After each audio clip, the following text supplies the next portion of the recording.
乡亲大家平安，今仔日是新历的7月15，旧历的5月25，礼拜三。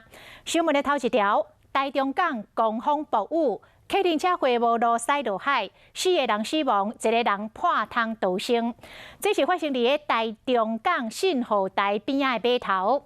深夜12点外，台中港是透大风落大雨，一台载着4个船员的客停车，应该是这个雨上大咯，司机回无路，结果规台车90度载落海。4人翘上天，车顶一个姓李的船员卡破车窗，走出来报警化救人。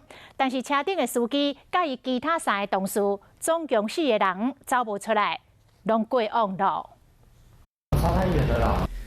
半暝12点外，台中港落大雨，这台机动车伫码头边啊，愈驶愈偏倒平，发现讲无路已经袂赴啊，车头坠落去，直接载落海，4人翘上天。 慢慢飘过去了。机动车顶总共5个人，其中一个弄破窗门走出来，敲电话报警，警消人员赶到现场救人。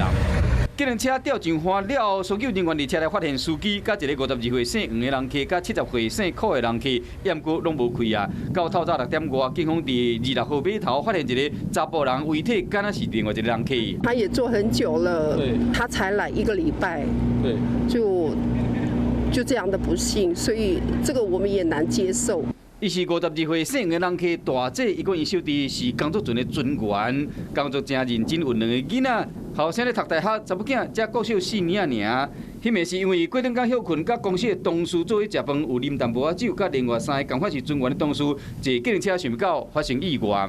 不会因为天后的有可能下雨的因素嘛？他有申请定期通行证，理论上就是他常常有需要进出港区，他才会申请嘛。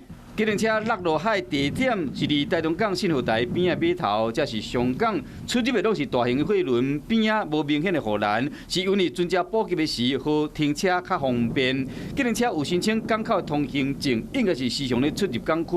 啊，像那车会驶甲载落海，详细原因警方爱去调查。